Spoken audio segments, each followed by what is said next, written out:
सावंत वगैरे अशा लोकांचा काही प्रतिसाद आपल्याला मिळतोय, जसं प्रकाश राज वगैरे आपण एकत्रित केले. हो हो, सोनम वांगचुक पेक्षा मोठं कोण असू शकतं. विश्वंभर चौधरी, अंजली दामनिया काल त्यांनी समर्थन दिलेलं आहे. तर असे अजून लोक आमच्याशी जुडत आहेत. प्रशांत भूषण, संजय हेगडे जे सुप्रीम कोर्टचे लॉयर आहे तेही आमच्यासोबत जुडत आहेत. त्याला जोडण्याचं असं आहे की इतर जे विरोधातले पक्ष आहेत काँग्रेस सारखे, ते उघडपणे पाठिंबा देताना दिसत नाहीत. काही संपर्क झालाय का या काळात? नाही, काही संपर्क नाही झालाय. जर ते संपर्क केला त्यांनी, ते पाठिंबा दिला तर घेऊ इच्छितो. ज्यांना युवकांच्या मुद्द्यावर आम्हाला पाठिंबा द्यायचा आहे त्यांनी आम्हाला पाठिंबा देऊ शकतात, कारण की आम्ही कोणा एका पक्षासाठी करत नाहीये, आम्ही युवकांसाठी करतोय. आणि ज्यांना युवकांची काळजी आहे ते आम्हाला पाठिंबा देऊ शकतात. आपला माजी पक्ष आहे आम आदमी पार्टी, तर त्यांनी काय पाठिंबा वगैरे दिला किंवा त्यांच्या काही संपर्कात आहेत आपण? संपर्कात नाही, पण मी जसं आधी म्हणलं, ज्या पक्षांना किंवा लोकांना युवकांची काळजी आहे आणि युवकांच्या मुद्द्यांवर थोडंफार काही वाटत असेल त्यांना, तर त्यांनी आम्हाला समर्थन द्यावं. कारण की आमची जी पूर्ण मूव्हमेंट आहे ती सगळे जे युवक आहे ज्यांच्यासोबत शिक्षणात काही चांगलं होत नाही आहे, शिक्षण व्यवस्था आपली कोलॅप झाली आहे, बेरोजगारी आपल्या देशात मागच्या 40 वर्षात सगळ्यात जास्त आहे. आज आपल्या देशात 50 लाख ग्रॅज्युएट दरवर्षी निघतात. त्या 50 लाख ग्रॅज्युएटपैकी फक्त 20 लाख ग्रॅज्युएट्सला नोकरी भेटते, बाकीचे 30 लाख जे ग्रॅज्युएट्स आहेत त्यांना नोकरी भेटत नाही. तर या मुद्द्यावर ज्यांना आवाज उठवायचा आहे आणि ज्यांना समर्थन द्यायचं आहे ते आम्हाला समर्थन देऊ शकतात. केजरीवालांनी काही संपर्क नाही, आता या मुवमेंटचं काही पॉलिटिकलमध्ये परिवर्तन होईल? ही पॉलिटिकलच मुव्हमेंट आहे सर. या देशात प्रत्येक गोष्ट पॉलिटिकल आहे. पॉलिटिकल फक्त 5 वर्षातून एकदा मत देणं म्हणजे पॉलिटिक्स नसतं. पॉलिटिक्स म्हणजे तुम्हाला 5 वर्ष ज्यांना मत दिले त्यांना प्रश्न विचारणं पॉलिटिक्स असतं. तर हे पॉलिटिकलच आहे. मतदानाच्या पॉलिटिक्समध्ये उतरणार ते मी जसं तुम्हाला थोड्या वेळ आधी सांगितलं, खूप लोक ते सगळं बोलायला 15 दिवस झाले. कालच्या भाषणात पण म्हणालं होतं की भीती, आणि प्रत्येकाच्या मनात भीती आहे की रस्त्यावर उतरलं तर काय होईल, आपण आंदोलन केलं तर काय होईल.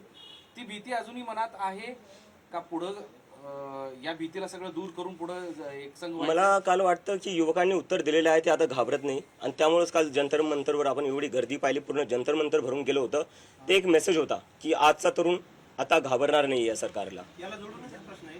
काल तुम्ही आंदोलनात पण बोललात की आईवडिलांच्या मनात भीती आहे. आता तुमची आणि आईवडिलांची भेट झाली, तर ती भीती दूर झाली काय वाटतं? नाही, माझ्या आईवडिलांना भीती वाटतीच थोडीफार. मी त्यांना सांगतो घाबरायची गरज नाही, कारण की आता मी एकटा आणि लाखो तरुण माझ्यासोबत जुडलेले आहेत. काल जंतर मंतरवर इतके हजारो तरुण आलेले होते. आणि जे काही आईवडील बघत असतील, मी त्यांना सांगू एक मेसेज त्यांच्यासाठी आहे. मला माहिती आहे जेव्हा तुमचे लेकरं काही राजकारणावर बोलत असतील किंवा सरकारला प्रश्न विचारत असतील तेव्हा तुम्हाला भीती वाटत असेल. तुम्ही लेकरांना सांगत असाल की काही बोलू नको, तुझ्यावर केस करतील किंवा तुझ्यावर काही आरोप लावतील किंवा तुला आत टाकतील. घाबरू नका. तुम्ही घाबरतात ह्या सरकारला प्रश्न नाही विचारत. त्यामुळे आज नीट CBSE सारख्या भानगडी होत आहेत आणि त्यामुळे आपल्या लेकरांचं जे भविष्य आहे ते उद्ध्वस्त होत आहे. जोपर्यंत आपण प्रश्न विचारणार नाही, जोपर्यंत आपले जे मुलं आहेत ते बोलणार नाही, तोपर्यंत हे सिस्टम काही नीट होणार नाही. सिस्टम नीट करायचं म्हणजे आधी आवाज उठवावाच लागेल.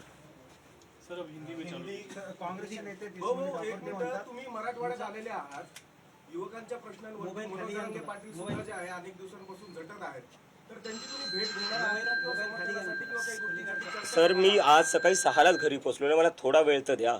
मला आधी माझ्या आईवडिलांसोबत तरी बसू द्या. काँग्रेसच्या ज्येष्ठ नेते यशोमती ठाकरे ते म्हणतात की कॉंग्रेस जनता पार्टीची विचारधारा ही काँग्रेसची जुळती मिळते आहे. याकडे कशी आपण आयडिओलॉजीचा प्रश्न उपस्थित आमचे जे इन्स्पिरेशन आहे, जसं मी आधीपासून म्हणत आलेलो आहे, महात्मा गांधी, आंबेडकर, नेहरू, भगतसिंग. आणि मला वाटतं ही आयडिओलॉजी कुठल्या एका पार्टीची नाही आहे किंवा कुठल्या एका माणसाची नाही आहे. देशात आपले सगळेच असे महाराष्ट्रच बघायला गेला तर सगळ्यात जास्त प्रोग्रेसिव्ह लिबरल आपला महाराष्ट्रच आहे. ती आयडिओलॉजी तर मला वाटतं सगळ्या महाराष्ट्राचीच असू पण शकते. या पुढच्या काळात देशभराचा दौरा करणार आता? त्याच्यावर आम्ही हे विचार करतोय आणि लवकरच कळू. लवकरच कळू. आपने 7 दिन का अल्टीमेटम दिया है सरकार को धर्मेंद्र प्रधान के इस्तीफे के लिए. अगर वो अल्टीमेटम पूरा नहीं होता है, वो इस्तीफा नहीं देते, तो फिर आप क्या करेंगे? हम फिर से आंदोलन शुरू करेंगे और फिर से हम अपना धरना देंगे. धर्मेंद्र प्रधान जी का इस्तीफा देने से क्या प्रॉब्लम सॉल्व होगा? क्या सेंट्रल गवर्नमेंट ने इसमें और स्टेप्स इनिशिएट करने की जरूरत है, क्योंकि एजुकेशन जनरेशंस पे इम्पैक्ट करता है, एक पीढ़ी पे. मैं आपसे पूछना चाहता हूँ, एक मेरा सीधा क्वेश्चन है, सिस्टम कैसे ठीक होगा जब कोई जिम्मेदारी लेने को तैयार नहीं है?